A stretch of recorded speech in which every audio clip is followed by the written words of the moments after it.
Warahmatullahi wabarakatuh. Waalaikumsalam warahmatullahi wabarakatuh. Alhamdulillahirabbil alamin. Wa bihi nasta'inu ala umuri dunya waddin.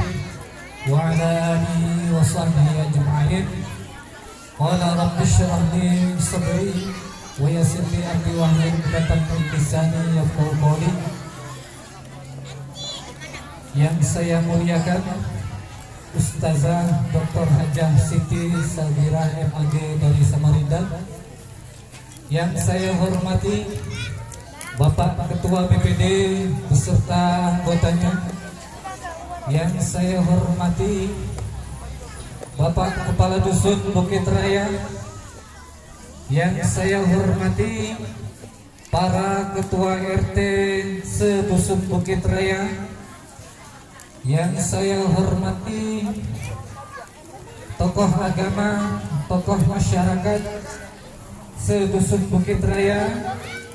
Dan yang saya hormati ibu-ibu majelis taklim, serta yang saya sayangi dan saya banggakan adik-adikku semua yang telah hadir memenuhi undangan dari Ketua Panitia Penyelenggara kegiatan Maulid Nabi Muhammad Sallallahu Alaihi Wasallam. Salawat serta salam marilah kita panjatkan, salawat serta salam marilah kita haturkan kepada Nabi Muhammad Sallallahu Alaihi Wasallam. Semoga kita yang hadir pada kesempatan ini mendapatkan syafaat akhirat nanti. Amin ya rabbal alamin. Baik, Bapak dan Ibu semua, saya mewakili Bapak Kepala Desa. Yang pertama ingin menyampaikan permohonan maaf beliau, dikarenakan pada kesempatan kali ini Bapak Kepala Desa dalam keadaan sakit, sehingga beliau tidak dapat memenuhi undangan dari Ketua Panitia Penyelenggara Maulid Nabi Muhammad SAW di Dusun Bukit Raya. Mungkin selanjutnya yang ingin saya sampaikan adalah ucapan terima kasih kepada Ketua Panitia beserta anggotanya, beserta jajarannya yang telah menyelenggarakan kegiatan Maulid Nabi Muhammad SAW di Dusun Bukit Raya ini. Alhamdulillah sangat meriah dan sangat luar biasa. Dan ini mungkin adalah peringatan Maulid Nabi untuk di Desa Makarti yang terakhir di tahun ini. Dan alhamdulillah sebelum-sebelumnya di wilayah Desa Makarti yang lain, di Dusun Mekarsari dan Dusun Wono Asri telah melaksanakan kegiatan Maulid Nabi Muhammad SAW. Dan semua dusun yang ada di Desa Makarti alhamdulillah semuanya melaksanakan kegiatan peringatan Maulid Nabi Muhammad SAW yang intinya adalah bentuk kecintaan kepada Nabi Muhammad SAW. Semoga dengan rasa cinta kita kepada Nabi Muhammad SAW, kita semua se-Desa Makarti ini insya Allah nanti di yaumil akhir kita mendapatkan syafaatnya. Itulah yang kita harapkan. Karena nanti akan panjang lebar akan dijelaskan tentang makna daripada Maulid Nabi Muhammad SAW oleh ustazah kita yang alhamdulillah telah hadir di tengah-tengah kita, yang akan menyampaikan suri dan tauladan Nabi Muhammad itu seperti apa, agar kita lebih paham tentang Nabi kita ini siapa. Jangan sampai kita hanya tahu nama tapi kita tidak kenal Nabi Muhammad SAW. Mungkin itu saja sedikit penyampaian dari saya. Saya mewakili Bapak Kepala Desa. Intinya memohon maaf karena beliau tidak dapat hadir pada acara yang sangat bahagiakan ini dalam momen kegiatan peringatan Maulid Nabi Muhammad SAW di Dusun Bukit Raya. Sekali lagi mewakili Bapak Kepala Desa, saya mohon maaf yang sebesar-besarnya. Mungkin cukup dari saya. Wabillahi taufiq wal hidayah. Assalamualaikum warahmatullahi wabarakatuh.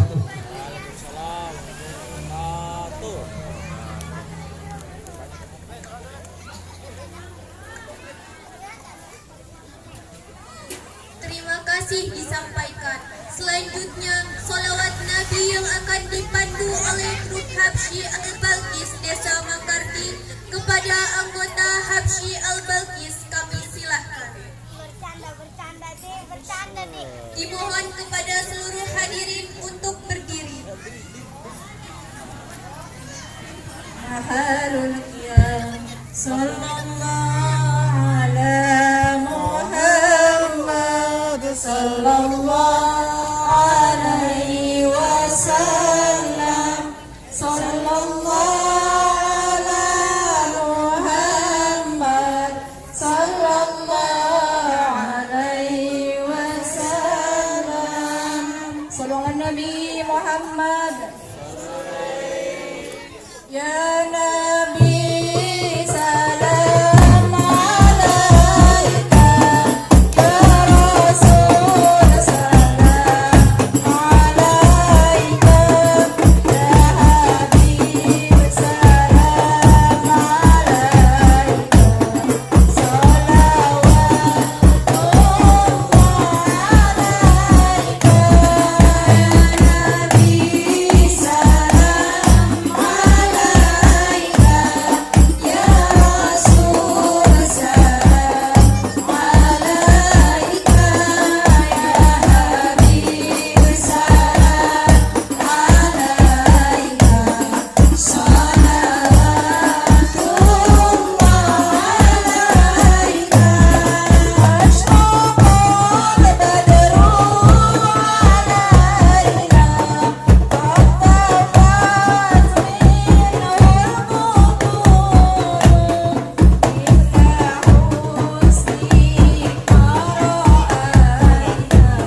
masih disampaikan.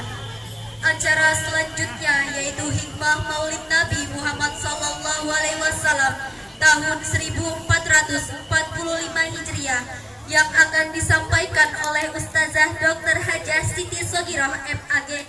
Beliau adalah dosen UINSI Samarinda dan juga pimpinan Pondok Pesantren Muslimin Indonesia Center Samarinda. Kepada Al Mukarram kami haturkan. Sat.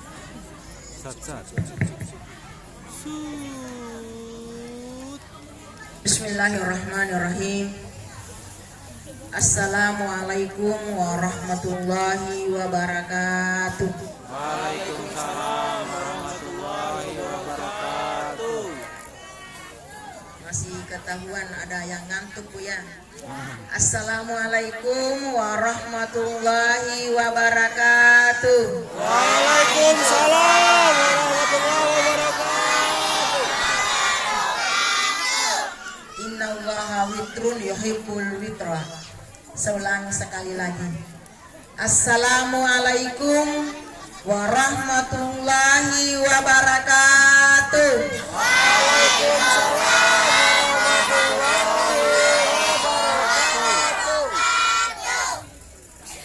Alhamdulillahilladzi arsala rasulahu bil huda wa dinil haq liyuzhirahu 'ala dini kulli walau karihal musyrikun walau karihal munafiqun.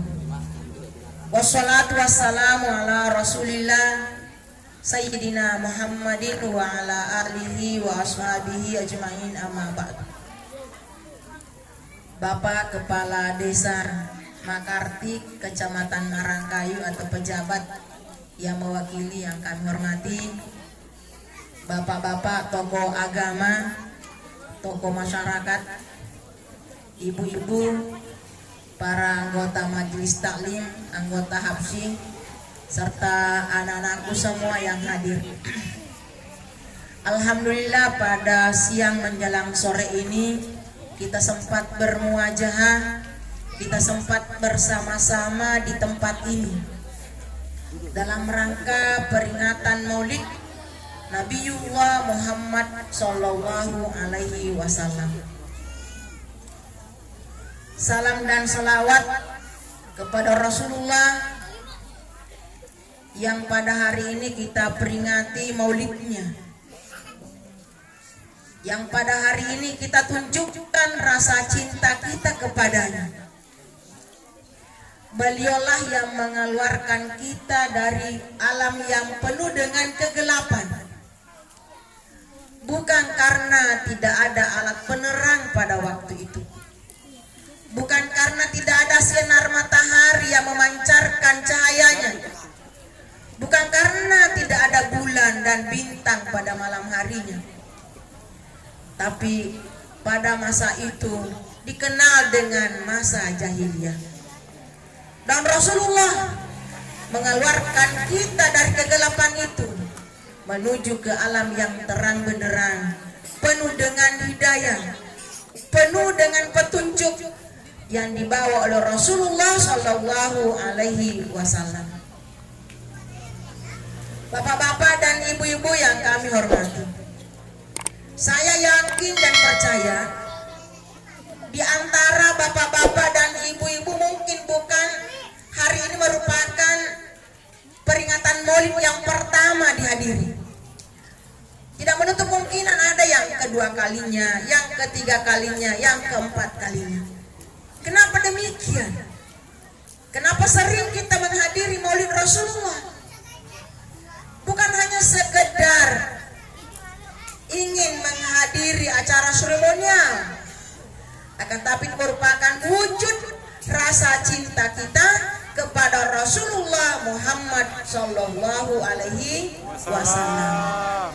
Mudah-mudahan kita semua yang hadir di tempat ini akan mendapatkan syafaatnya pada yaumul qiyamah, sehingga kita bisa bersama dengan Rasulullah di dalam surga Allah Subhanahu wa Ta'ala. Amin, amin, amin ya rabbal alamin. Ibu-ibu yang kami hormati, itu tak saya katakan bahwa masa kelahiran Rasul disebut dengan masa jahiliyah. Bukan berarti bahwa pada masa itu masyarakat bodoh. Masyarakat tidak punya kebudayaan. Dalam sejarah kalau kita mengkaji, kalau kita buka, pada masa kelahiran Rasulullah, justru pada waktu itu banyak peradaban yang maju. Di antaranya adalah peradaban atau kebudayaan di bidang seni. Pada saat itu kalau ada acara-acara resmi, acara-acara seremonial, tidak dianggap semarak, tidak dianggap ramai, tidak dianggap seru kalau tidak ada perlombaan syair, tidak ada perlombaan mengubah syair, dan pemenangnya itu syairnya digantung di dinding Ka'bah sehingga pengubahnya, penulisnya, pengarangnya menjadi orang yang populer, menjadi orang yang terkenal. Tetapi kenapa pada masa itu disebut dengan masa jahiliyah? Ada beberapa alasan. Sebelum saya lanjut, tadi ada pesan dari panitia bahwa setelah acara ini nanti itu ada kuis, ya. Dan kuis itu akan mendapatkan hadiah, ya. Jadi ini kepada ibu-ibu dan anak-anakku memperhatikan, ya. Jadi nanti setelah ini ada kuis yang akan disampaikan oleh panitia.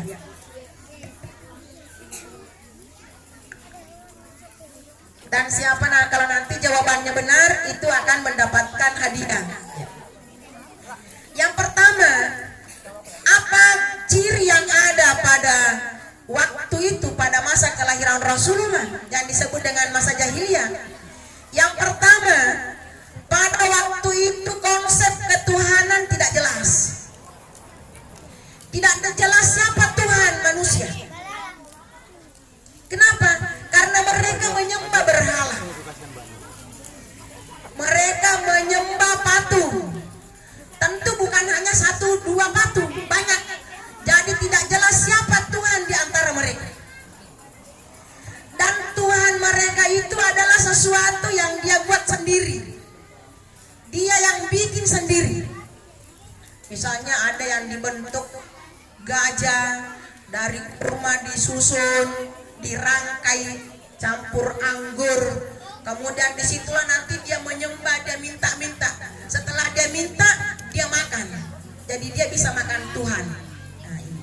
Jadi pada masa itu disebut dengan masa jahiliyah. Yang pertama, karena konsep ketuhanan tidak jelas.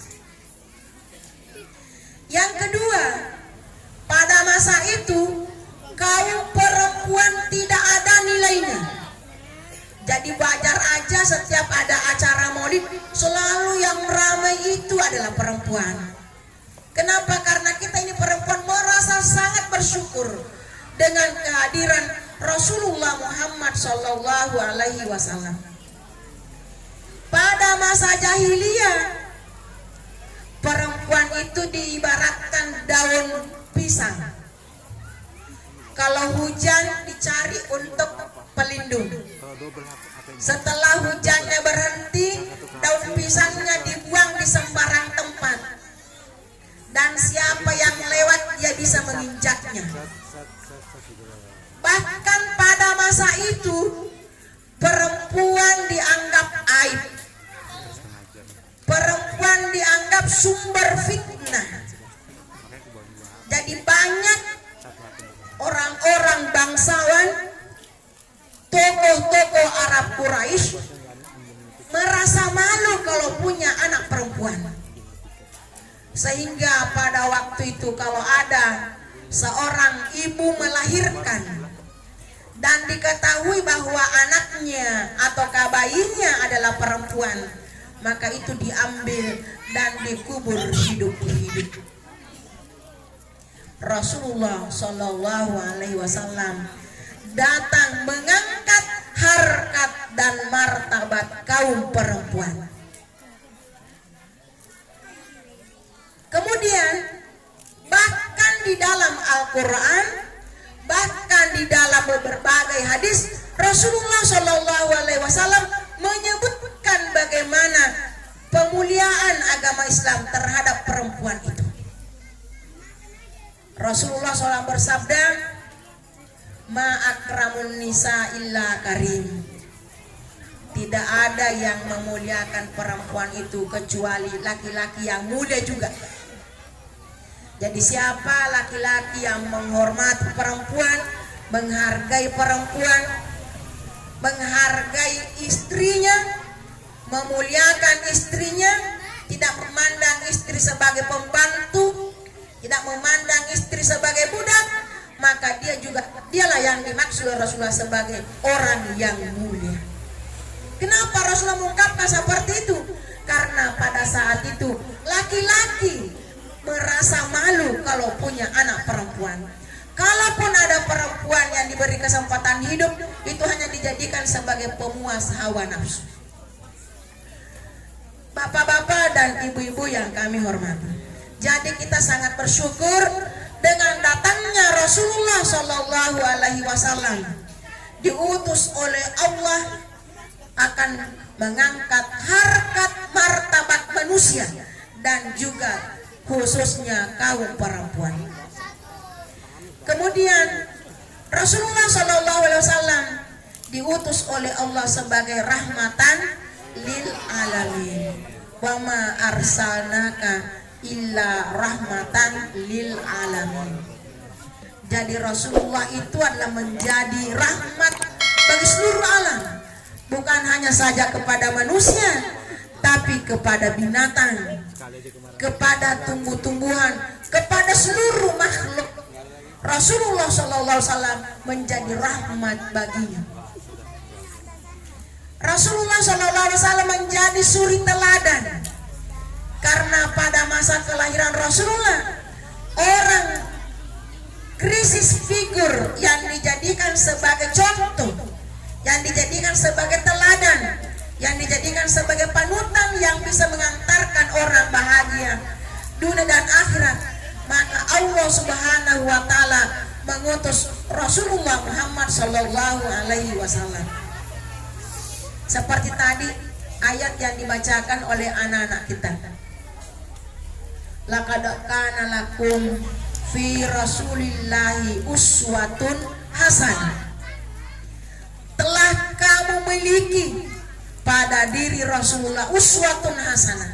Untuk siapa itu? Liman kana yarjullaha wal yaumal akhir. Bagi orang yang mengharapkan Allah, bagi orang yang mengharapkan rahmat Allah, bagi orang yang mengharapkan ridha Allah, bagi orang yang mengharapkan kebahagiaan dunia di dunia Allah, maka hendaklah menjadikan Rasulullah sebagai suri teladan. Begitu juga siapa yang mengharapkan keselamatan di akhirat, faman kana yarjullaha wal yaumal akhir. Siapa yang ingin selamat di akhirat, maka jadikanlah Rasulullah sebagai teladan, sebagai contoh, sebagai potret, sebagai patron di dalam kehidupan kita. Bapak-bapak dan ibu-ibu serta anak-anakku yang hadir di tempat ini, kita ketahui bahwa kenapa mesti Rasulullah dijadikan sebagai contoh teladan? Karena pada diri Rasulullah sempurna semua sifat-sifat mulia, semua akhlakul karimah, akhlak-akhlak yang istimewa, akhlak-akhlak terpuji yang dimiliki oleh para nabi dan rasul sebelum Nabiullah Muhammad SAW itu terdapat dalam diri Nabi, terhimpun semua. Jadi semua akhlak yang terpuji, kedermawanan yang dimiliki oleh Nabi Ibrahim, oleh Nabi Sulaiman, kesabaran yang dimiliki oleh Nabi Daud dan nabi-nabi yang lain yang masuk dalam ulul azmi, itu semua dihimpun di dalam diri Rasulullah Shallallahu Alaihi Wasallam. Jadi tidak ada lagi yang kurang pada diri Nabi. Kita contohkan ya. Misalnya Rasulullah itu adalah orang yang lapang dada, orang yang sangat pemaaf,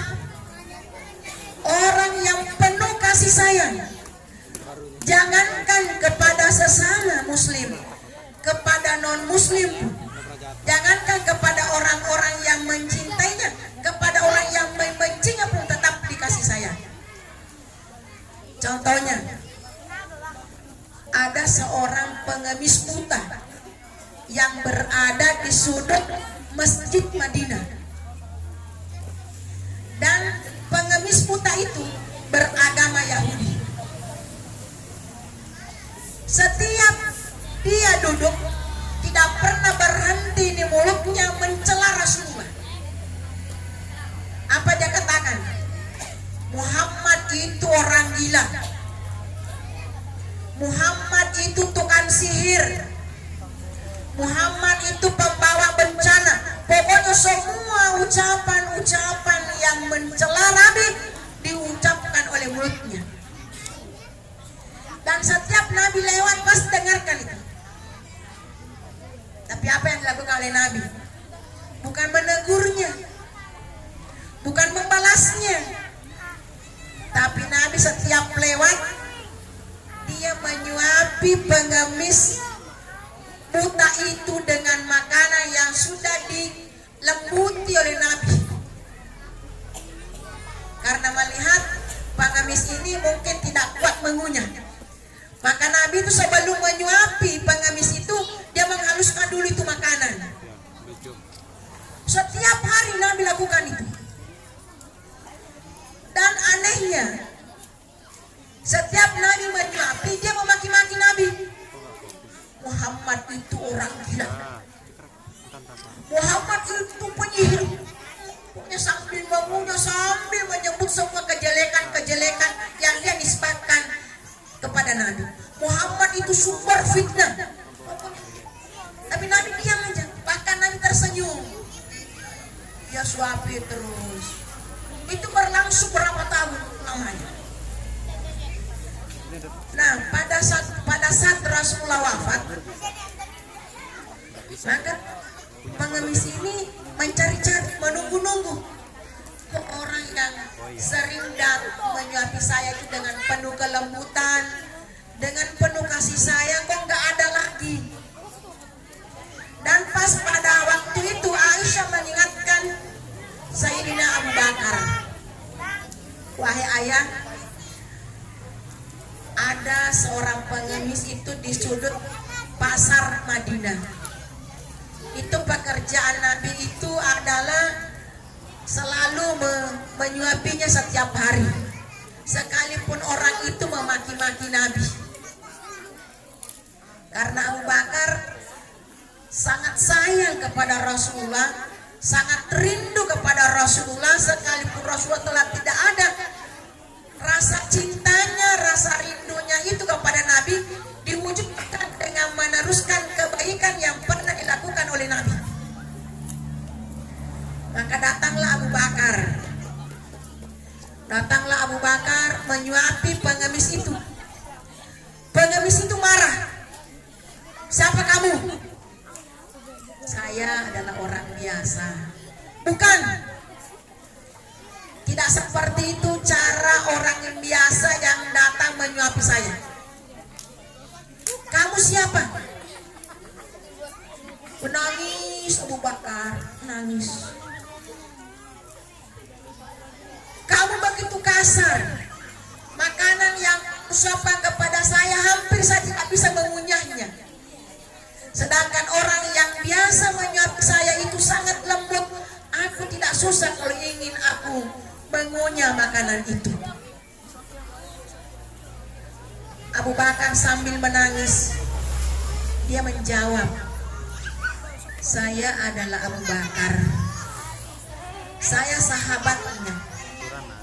Orang yang kamu cari itu yang sering menyuapi kamu, itulah Muhammad.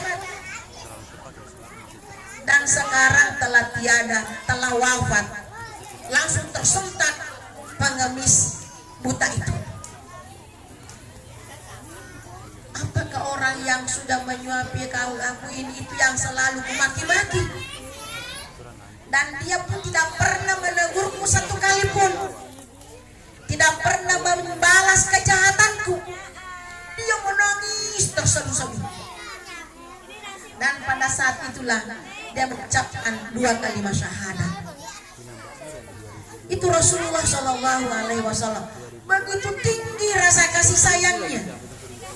Bukan hanya dia mencintai dan menyayangi orang-orang yang mencintai dan menyayangi dirinya, tetapi kepada orang yang membencinya pun, yang menghujatnya pun, tetapi perlakukan dengan baik. Kisah Rasulullah ini mudah kita sampaikan, tapi kembali kepada hati kita masing-masing, mampukah kita mengikutinya? Nah, jawabannya adalah kalau memang kita cinta kepada Rasulullah, maka teladanilah akhlak Rasulullah Shallallahu Alaihi Wasallam. Rasulullah ketika penyiksaan orang-orang kafir Quraisy semakin meningkat, semakin menyakiti Nabi, semakin menyusahkan Nabi, maka Nabi berpikir berhijrah ke Yasrib, ke Taif. Ya, pertama dulu Nabi itu akan berhijrah ke Taif dengan harapan mudah-mudahan di Taiflah Nabi mendapatkan sambutan dakwahnya. Tapi yang terjadi sewaktu Nabi tiba di Taif, itu kalau kita naik bus dari Mekah ke Taif lebih kurang 2 jam. Itu kita naik bus. Ini Rasulullah jalan kaki. Jalan kaki dari Mekah ke Taif. Didampingi oleh pembantunya yaitu Zaid bin Harisah. Sampai di Taif, sudah berapa toko-toko daripada masyarakat Taif yang ditemui oleh Nabi dengan harapan untuk minta perlindungan dan minta untuk menerima ajaran yang dibawanya. Semuanya menolak Nabi, mengusir Nabi, bahkan melempari Nabi dengan batu sampai bercucuran darah dari betis Nabi sampai kepada tumitnya. Dan sebelum sampai darah itu menetes ke tanah, Nabi meminta Zaid bin Harisah untuk membersihkannya. Zaid bin Harisah bertanya, wahai Rasulullah, kenapa mesti darah itu tidak dibiarkan menetes ke tanah? Kata Rasulullah, jawab Rasulullah, kalau darahku menetes ke tanah, maka tanah melaknat semua masyarakat Taif dan mereka bisa hancur. Dan saya tidak menginginkan itu.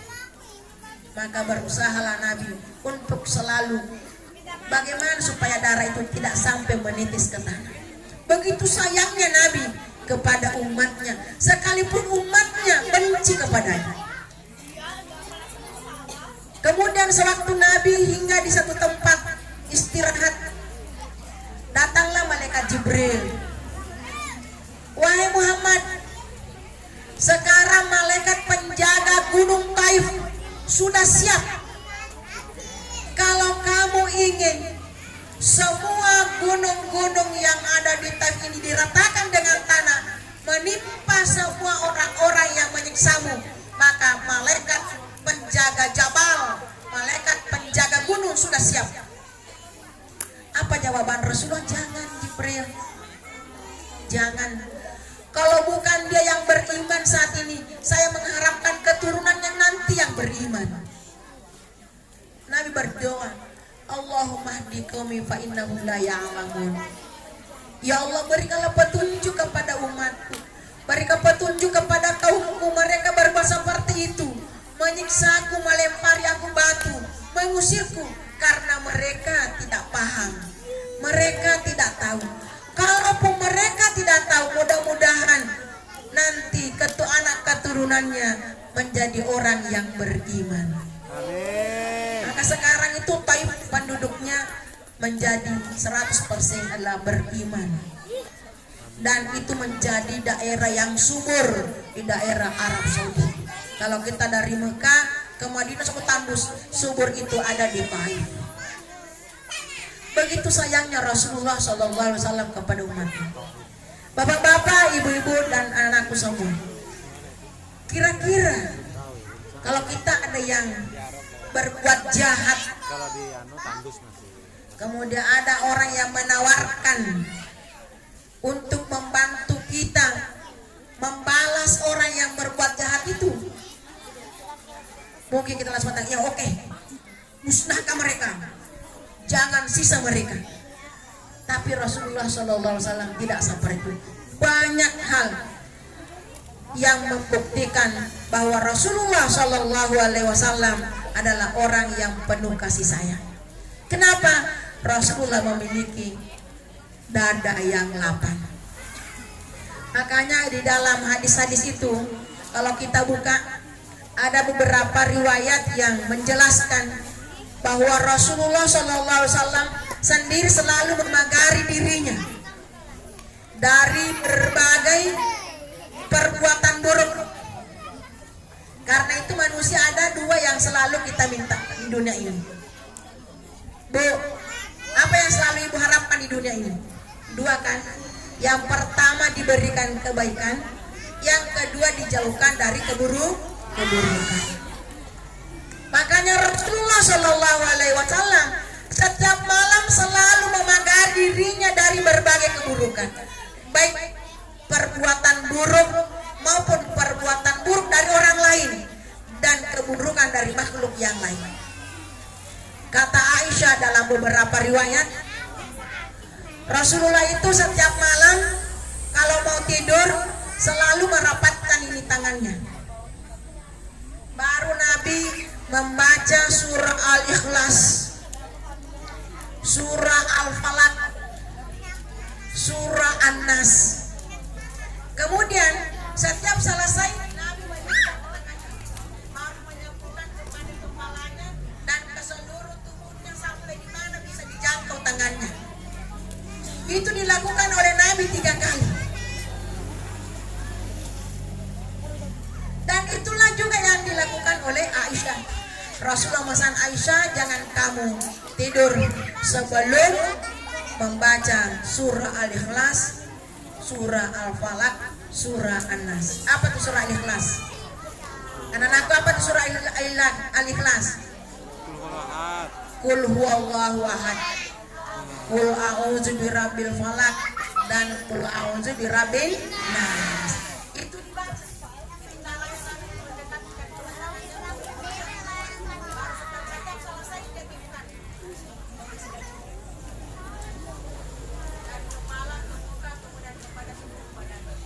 Dilakukan oleh Rasulullah. Kemudian apalagi Rasulullah SAW amalan yang tidak pernah ditinggalkan setiap sholat. Sebelum sholat subuh, Nabi tidak meninggalkan sholat sunat qabliyah. Sholat sunat qabliyah 2 rakaat sebelum subuh. Pada rakaat pertama itu dikutip dalam kitab Tafsir Al-Munir karangan Dr. Wahba Az-Zuhaili. Beliau mengutip dari kitab Sahih Bukhari bahwa Rasulullah itu pada rakaat pertama Nabi selalu membaca, kalau sudah surah Al-Fatihah, membaca surah Alam Nashrah Laka Sadrak ataukah surah Al-Insyirah. Dan pada rakaat kedua Nabi membaca Alam Tara Kaifa Fa'ala Rabbuka bi ashabil fil.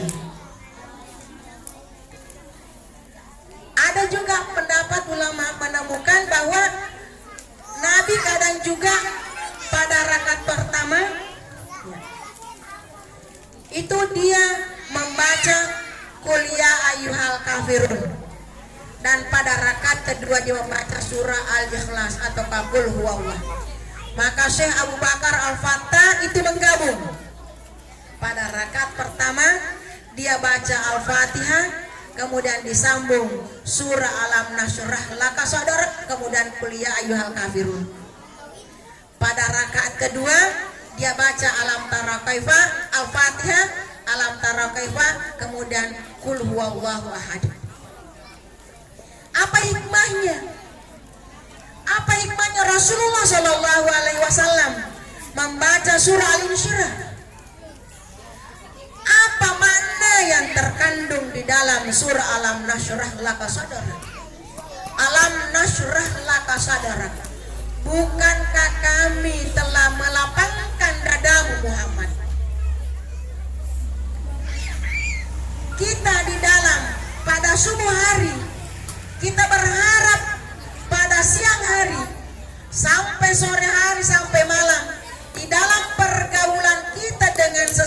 manusia.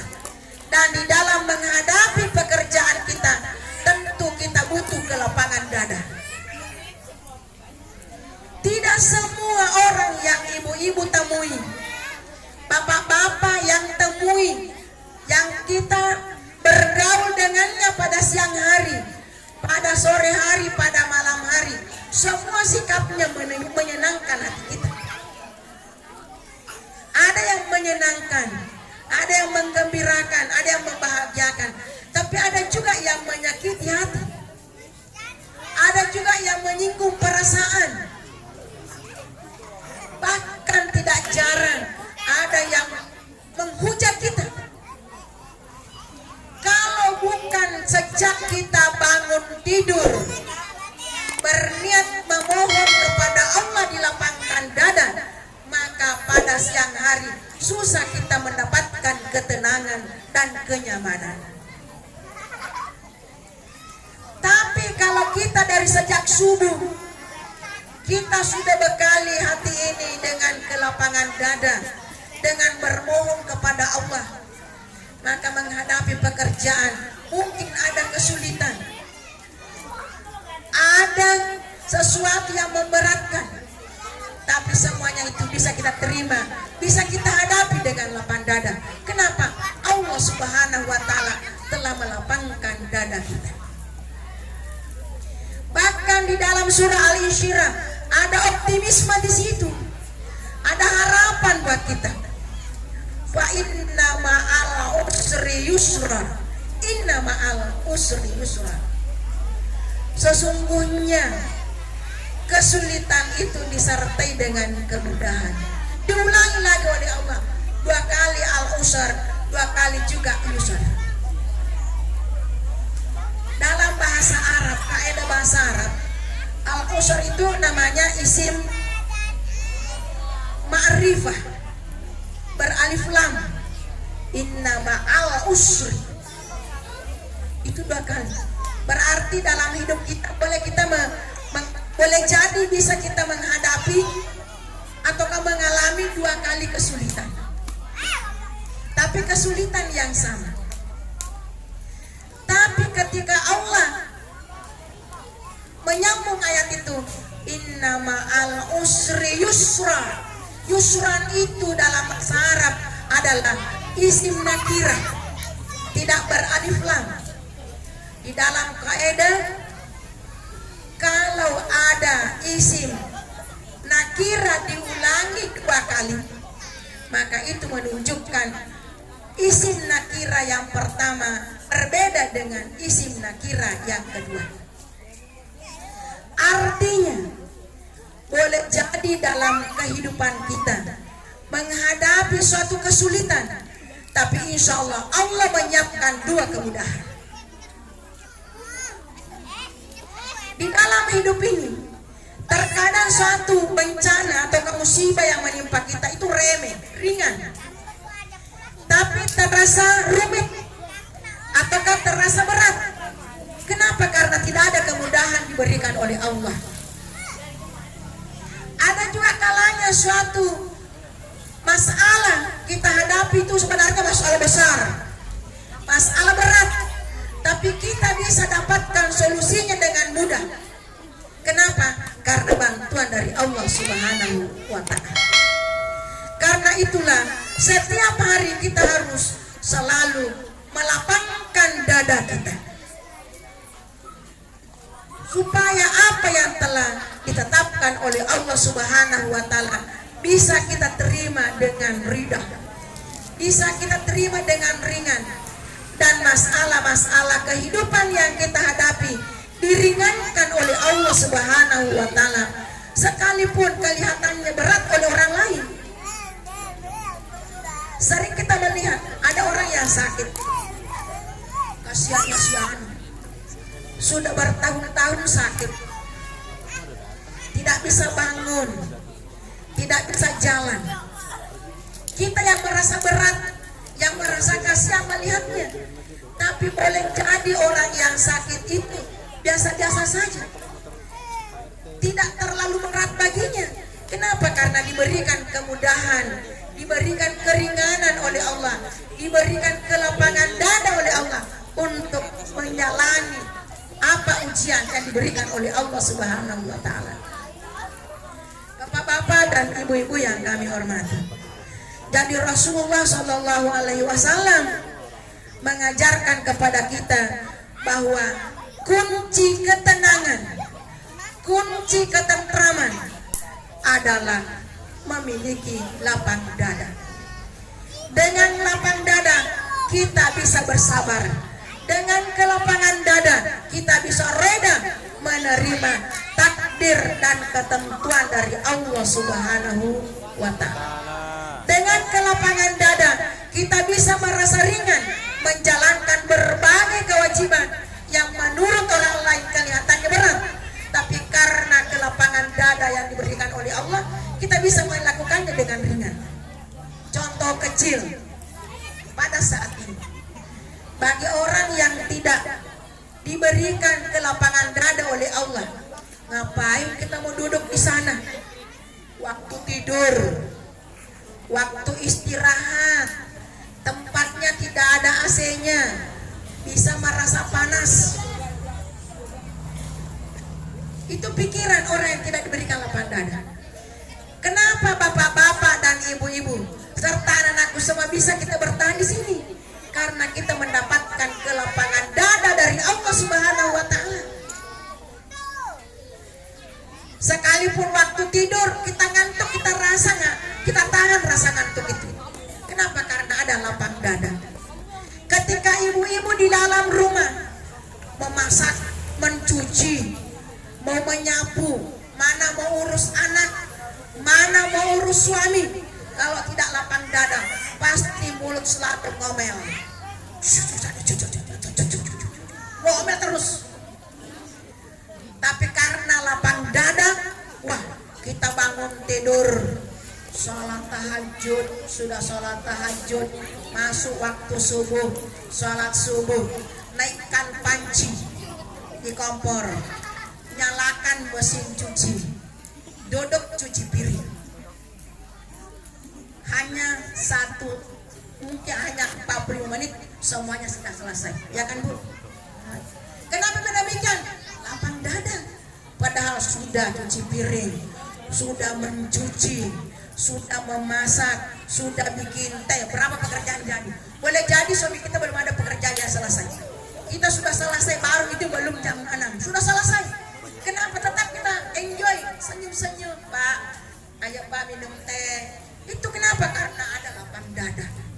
Kalau tidak ada kelapangan dada, semuanya terasa berat. Enaknya jadi laki-laki. Kita semua perempuan, anak kita yang ngurus. Ngomel terus. Tidak ada dapat pahala. Yang dapat apa? Capeknya saja. Tapi kalau ada lapang dada, semuanya kita kerjakan. Dan insya Allah, kalau dijalani dengan lapang dada, dengan niat ikhlas, insya Allah dapat pahala. Makanya Nabi mengatakan al-jannatu tahta aqdamil ummahat. Surga itu berada di bawah telapak kaki ibu. Artinya bagaimana kaki ibu itu selalu berusaha. Itu dalam bahasa Arab, dalam ilmu balaghah, itu namanya kata kias atau kamajaz. Seorang ibu bisa menciptakan surga untuk suami, untuk anak-anak, untuk keluarga. Kenapa? Ketika suami datang di rumah, baiti jannati, rumahku, surgaku. Kenapa? Karena istri tidak sering ngomel-ngomel. Istri tidak suka nuntut banyak. Ya. Saya kira insya Allah ibu-ibu yang hadir di sini semuanya seperti itu. Ya kan Bu? Amin ya rabbal alamin. Maka milikilah sifat lapang dada. Begitu juga suami harus memiliki sifat lapang dada. Kalau tidak ada lapang dada, pasti juga selalu ngomel. Saya yang susah-susah cari uang, dia yang enak-enak belikan skincare dalam satu hari habis 100.000. Tapi kalau lapang dada, insya Allah juga dapat pahala. Itu karena siapa yang berinfak untuk keluarga itu merupakan sedekah. Bapak-bapak dan ibu-ibu yang kami hormati. Kemudian apa hikmahnya? Surah yang kedua yang kita baca pada saat kita salat sunat qabliyah subuh. isi surah Alam Tara Kaifa Fa'ala Rabbuka bi ashabil fil. Itu kan mengisahkan, menjelaskan bagaimana Allah Subhanahu wa taala menghancurkan orang yang berniat untuk menghancurkan Ka'bah. Siapa itu? Anakku siapa? Siapa?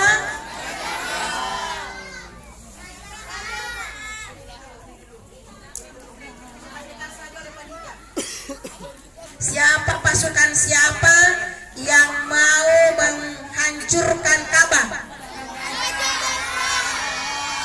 Sini. Ya, itu ada perempuan.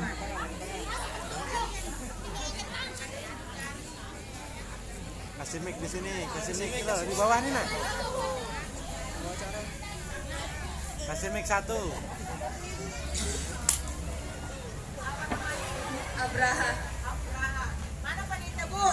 Panitia mana? Kasih hadiah. Jadi pasukan Abraha kan berniat mau menghancurkan Ka'bah, tapi tidak jadi.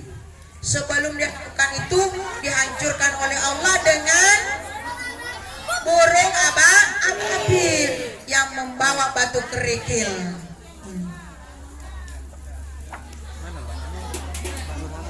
Dikasih 3 katanya, Bu. 3 tambah 1 lagi. Tambah lagi. Pasukan Abraha itu ketika terdengar kabarnya di Mekah bahwa akan datang pasukan Abraha dengan menunggangi gajah ini menghancurkan Ka'bah, yang khawatir adalah paman Nabi pun juga khawatir, kakek Nabi pun juga khawatir.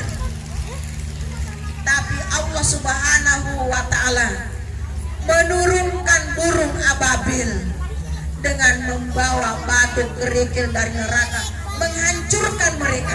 Jadi sebelum melaksanakan niatnya, dia sudah dihancurkan oleh Allah Subhanahu wa taala. Apa hikmahnya kita baca pada saat kita sholat sunat subuh qabliyah? Kita menginginkan, mengharapkan kepada Allah, semoga orang-orang yang memusuhi kita dihancurkan oleh Allah. Niat-niat jahatnya itu bukan dia yang dihancurkan, tapi niat jahatnya dimusnahkan oleh Allah, sehingga dia tidak bisa membuktikan dan tidak bisa melaksanakan niat jahatnya itu. Bapak-bapak dan ibu-ibu yang kami hormati, jadi jangan lupa kita, yang pertama tadi kita ambil hikmah bahwa setiap malam selalu kita pagari diri kita, pagari diri kita dari segala keburukan. Apakah keburukan itu berasal dari diri kita sendiri, ataukah keburukan itu berasal dari orang lain? Kemudian yang kedua adalah pada awal kehidupan kita pada setiap hari, awalilah dengan kelapangan dada, dengan memohon kepada Allah Subhanahu wa taala agar kita mendapatkan berkah daripada ayat yang kita baca, yaitu surah Al-Insyirah. Kemudian yang ketiga adalah kita selalu bermohon kepada Allah supaya dalam kehidupan kita tidak dipertemukan dengan orang-orang yang punya niat jahat. Kalaupun ada orang yang memusuhi kita, Allah Subhanahu wa taala akan menghalangi niat jahatnya itu. Ya. Jadi saya kira inilah yang sempat kami sampaikan. Banyak kalau kita ingin mengungkap ataukah menggali daripada sifat-sifat yang dimiliki oleh Rasulullah Shallallahu Alaihi Wasallam. Tapi saya kira dengan meneladani tadi sifat kelapangan dada dan sifat kesabaran serta rasa kasih sayang yang dimiliki oleh Rasulullah, maka insya Allah kita akan mendapatkan kebahagiaan dunia dan akhirat. Saya kira demikianlah. Terima kasih atas segala perhatian bapak-bapak dan ibu-ibu semua serta anak-anakku. Jadi tadi itu saya sangat terkesima mendengarkan salawat yang dilantunkan oleh anak-anak kita dari santri MTS. Ya, tepuk tangan untuk santri MTS. Kenapa? Karena tadi isi daripada ya yang disampaikan oleh kita adalah sejarah Nabi. Itulah biografi Rasulullah Shallallahu Alaihi Wasallam. Seandainya bisa semua anak-anak kita wajibkan hafal itu. Karena dengan adanya handphone, ya, handphone kalau itu yang mempengaruhi anak kita, maka dia tidak tahu siapa itu Nabi Muhammad Shallallahu Alaihi Wasallam. Makanya bapak-bapak dan ibu-ibu, hendaknya anak-anak kita itu dibekali dengan keimanan, dibekali dengan ilmu agama, terutama tentang pribadi Rasulullah Shallallahu Alaihi Wasallam. Kalau yang dominan pada anak kita itu adalah game-game, maka itulah juga yang bisa mempengaruhi karakternya. Tapi kalau salawat yang selalu dilantunkan, insya Allah.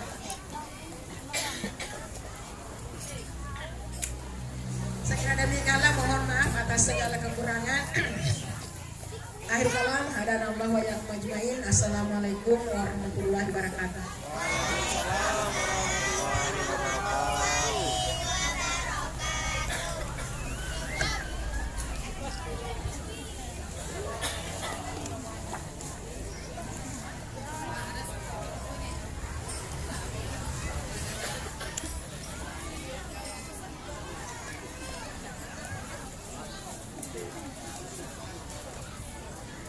Terima kasih disampaikan. Demikian tadi hikmah Maulid Nabi Muhammad Sallallahu Alaihi Wasallam.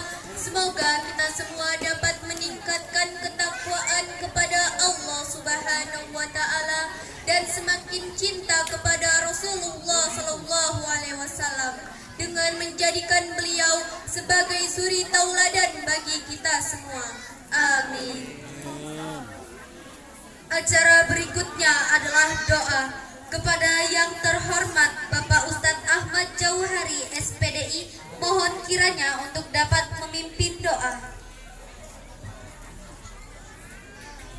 Bismillahirrahmanirrahim. Assalamualaikum warahmatullahi wabarakatuh. Mari kita bermunajat kepada Allah Subhanahu wa taala. Terlebih dahulu kita bersihkan hati dengan istighfar kepada Allah Subhanahu wa taala. Mudah-mudahan kegiatan yang kita laksanakan ini bukan hanya sebuah rutinitas, tapi membawa manfaat dan berkah kepada kita semua. Amin. Ila hadratil Mustafa Muhammadin sallallahu alaihi wasallam wa ala alihi wa azwajihi wa auladihi dzurriyyatihi wa tabi'in wa man tabi'ahum bi ihsan ila yaumil wa ala kulli niyatin shalihah. Al-Fatihah. A'udzu billahi minasyaitonir rajim. Bismillahirrahmanirrahim. Alhamdulillahi rabbil alamin arrahmanir rahim maliki yaumiddin. Iyyaka na'budu wa iyyaka nasta'in ihdinas siratal mustaqim siratal ladzina an'amta 'alaihim ghairil maghdubi 'alaihim waladdallin. Amin. Bismillahirrahmanirrahim. Alhamdulillahi rabbil alamin hamdasy syakirin hamdan na'imin hamdan yuwafi ni'amahu wa yukafi'u mazidah. Ya Rabbana lakal hamdu kama yanbaghi li jalali wajhika wa 'azimi sultanik. Wa sallallahu ala sayyidina Muhammadin wa ala alihi wa sahbihi wa barik wa sallim. Rabbana ighfir lana dhunubana wa liwalidayna warhamhuma kama rabbayana shighara. Rabbana hab lana min azwajina wa dhurriyyatina qurrata a'yunin waj'alna lil muttaqina imama. Rabbi ij'alna muqimis shalah wa min dhurriyyati rabbana wa taqabbal du'a. Rabbana la tuzigh qulubana ba'da idh hadaytana wa hab lana min ladunka rahmah innaka antal wahhab. Rabbana amanna bima anzalta wattaba'na ar-rasul faktubna ma'asy syahidin. Allahumma ya Ghaniyyu ya Hamid ya Mubdi'u ya Mu'in ya Rahim ya Wadud ya Fa'alun lima yurid. Aghnina bihalalika an haramik wa bi ta'atika an ma'siyatik wa bi fadlika amman siwak. Allahumma inna nas'aluka salamatan fid din wa afiyatan fil jasad wa ziyadatan fil 'ilmi wa barakatan fil rizqi wa tabatan qabla al-maut wa rahmatan indal maut wa maghfiratan ba'da al-maut. Allahumma hawwin 'alaina fi sakaratil maut wan najatan minan nar wal 'afwa 'indal hisab. ربنا أفرغ علينا صبرا وثبت أقدامنا وانصرنا على القوم الكافرين. اللهم انصر إخواننا المسلمين في فلسطين. اللهم انصر إخواننا المسلمين في فلسطين. اللهم انصر إخواننا المسلمين في فلسطين. اللهم ادفع عنا الغلاء والبلاء والوباء والفحشاء والزنا والزلازل والمحن وسوء الفتن ما ظهر منها وما بطن عن بلدنا إندونيسيا خاصة وعن سائر بلاد المسلمين عامة إنك على كل شيء قدير. ربنا آتنا في الدنيا حسنة وفي الآخرة حسنة وقنا عذاب النار. توفنا مسلمين والحقنا بالصالحين. سبحان ربك رب العزة عما يصفون وسلام على المرسلين والحمد لله رب العالمين. تقبل الله منكم منا ومنكم تقبل يا كريم. السلام عليكم ورحمة الله وبركاته.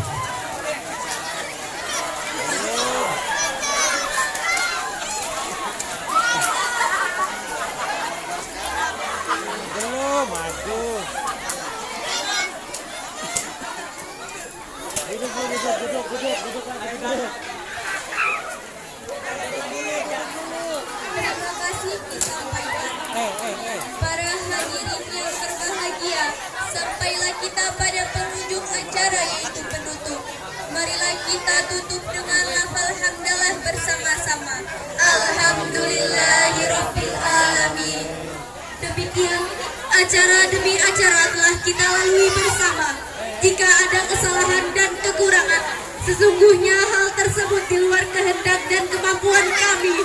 Untuk itu mohon dimaafkan.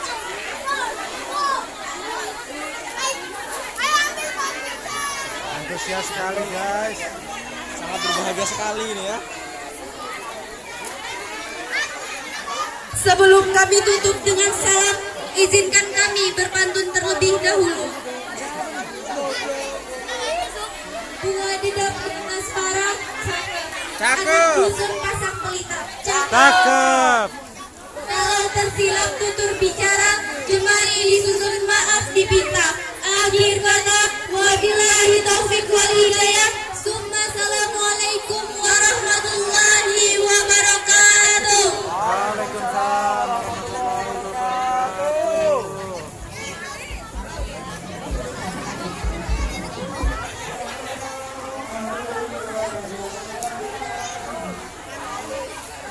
Dah.